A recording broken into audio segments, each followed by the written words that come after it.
आज बात करते हैं बिहार के भविष्य की। एक ऐसा मुद्दा जहां टेक्नोलॉजी, पॉलिटिक्स और लाखों नौजवानों के सपनों का सवाल है। क्या एआई सच में बिहार को बदलेगा या ये भी बस एक चुनावी वादा बनकर रह जाएगा? चलिए इसी को समझते हैं। वादा बहुत बड़ा है कि बिहार को एक एआई हब बनाया जाएगा। सोचिए, ये उस राज्य के लिए एक हाईटेक सपना है जहां आज भी लाखों युवा एक अच्छी नौकरी के इंतजार में हैं। पर यहाँ एक बहुत बड़ा सवाल खड़ा होता है। जो राज्य इतने सालों में एक आईटी हब तक नहीं बन पाया, वो अचानक एआई हब कैसे बनेगा? है ना सोचने वाली बात। इसका जवाब ढूंढने के लिए हमें थोड़ा पीछे जाना होगा, अतीत में। तो चलिए देखते हैं वादे और हकीकत में कितना फासला है। ये कहानी है एक दशक लंबे इंतजार की। देखिए, इसकी शुरुआत हुई थी सालों पहले। एक वादा किया गया कि दरभंगा में एक सॉफ्टवेयर टेक्नोलॉजी पार्क बनाया जाएगा। अब जरा इस टाइमलाइन पर गौर कीजिए। 2015 में घोषणा हुई, 2019 में जाके नींव रखी गई और उद्घाटन होगा 2025 में। मतलब एक सॉफ्टवेयर पार्क को बनाने में पूरे 10 साल लग गए। 10 साल। और ये सिर्फ दरभंगा की बात नहीं है। भागलपुर में जो सॉफ्टवेयर पार्क बना, उसे बनने में भी करीब करीब 9 साल का वक्त लग गया। तो नतीजा क्या निकला?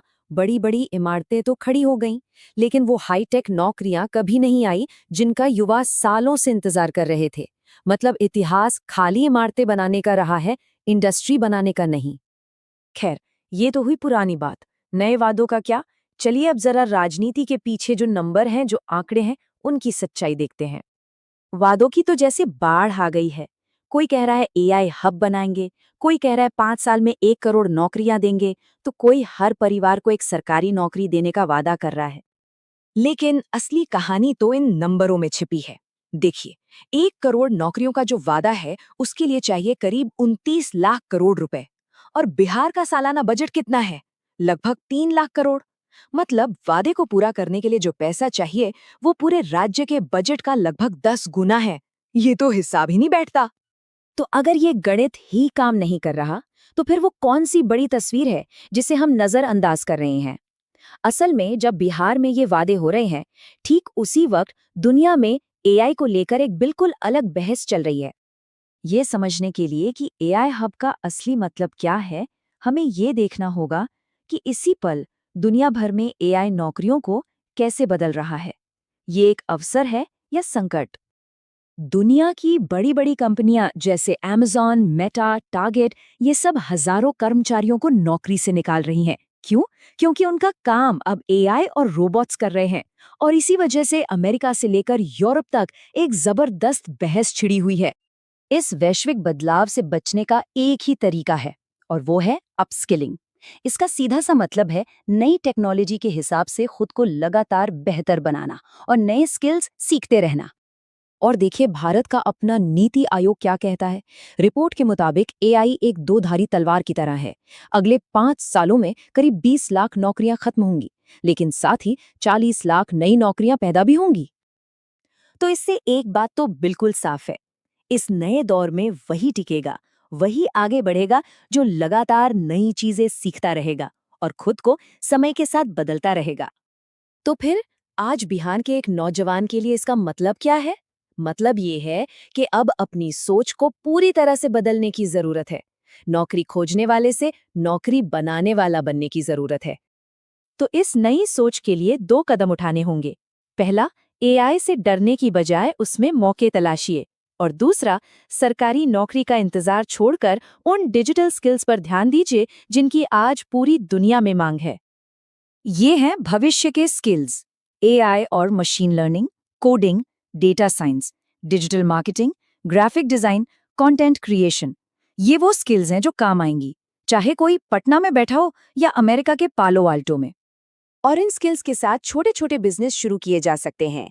चैट जीपीटी और कैनवा जैसे एआई टूल्स का इस्तेमाल करके ऐसी सर्विसेज दी जा सकती हैं जिनकी आज बहुत ज्यादा मांग है, जैसे एआई से रेज्यूमे बनाना या यूट्यूब के लिए स्क्रिप्ट लिखना। तो अब ये साफ है कि असली समाधान एक और बिल्डिंग या पार्क बनाने में नहीं है। असली समाधान है लोगों में निवेश करना, उन्हें सिखाने में निवेश करना। मतलब असली तरक्की इमारतों से नहीं, बल्कि इन 3 पिलर से आएगी: सही ट्रेनिंग प्रोग्राम, स्टार्टअप्स के लिए आसान फंडिंग और इनोवेशन को बढ़ावा देने वाले सेंटर। और अंत में ये एक बहुत पावरफुल बात है, एआई नौकरियां नहीं खा रहा, वो हमारी पुरानी सोच को खा रहा है, काम करने के पुराने तरीकों को खत्म कर रहा है। सबसे बड़ा खतरा टेक्नोलॉजी नहीं बल्कि हमारी पुरानी मानसिकता है। तो सवाल यही है कि बिहार की अगली कहानी क्या होगी? क्या ये कोड और टेक्नोलॉजी में लिखी जाएगी या फिर ये भी बस खाली वादों की एक और दास्तां बन के रह जाएगी? देखिए, भविष्य सिर्फ इस पर निर्भर नहीं करता कि नेता क्या वादे कर रहे हैं। असली सवाल ये है कि वहाँ के नौजवान किस चीज के लिए खुद को तैयार कर रहे हैं और क्या मांग रहे हैं। नमस्ते। बिहार में चुनावी माहौल एकदम गर्म है। हर तरफ वादे हैं, नारे हैं, लेकिन इस शोर के पीछे की असली कहानी क्या है? आज हम सिर्फ चुनाव की बात नहीं करेंगे, बल्कि एक गहरे संकट को समझने की कोशिश करेंगे। सरकारें तो बदल जाती हैं, पर हालात क्यों नहीं बदलते? ये सिर्फ एक सवाल नहीं है, ये बिहार के हर घर की, हर गली की आवाज है।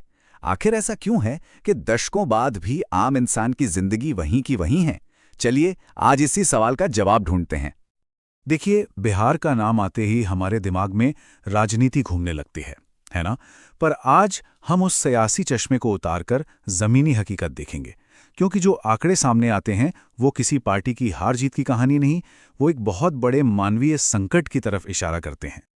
तो सबसे पहले बात करते हैं उस चुनावी तमाशे की जो आजकल हर जगह छाया हुआ है।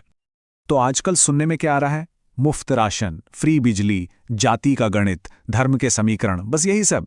ऐसा लगता है कि विकास का मतलब ही बस यही चीजें रह गई हैं। पर सवाल यह है कि क्या इन वादों के शोर में बिहार के जो असली मुद्दे हैं वो कहीं दब तो नहीं रहे?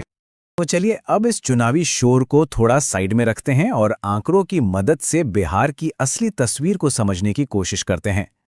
कहते हैं कि किसी भी समाज की तरक्की की बुनियाद होती है शिक्षा, और यहीं पर हमें बिहार की पहली और सबसे बड़ी चुनौती नजर आती है। बिहार की साक्षरता दर है 71%, जबकि देश का औसत है 78%। ये सिर्फ 7% का फर्क नहीं है, ये मौकों का, अवसरों का एक बहुत बड़ा गैप है। और अगर हम आधी आबादी यानी महिलाओं की बात करें तो ये आंकड़ा और भी चौंकाने वाला है, सिर्फ 61%। सोचिए जरा, जब समाज का आधा हिस्सा ही तालीम से इतना दूर हो तो वो समाज तरक्की कैसे करेगा? बात सिर्फ साक्षरता तक ही नहीं रुकती, असल कहानी तो इसके आगे है। देश में सबसे ज्यादा लड़कियां स्कूल बिहार में ही छोड़ती हैं, और वजह जानकर आप हैरान हो जाएंगे, 1/4 स्कूलों में लड़कियों के लिए टॉयलेट तक नहीं है।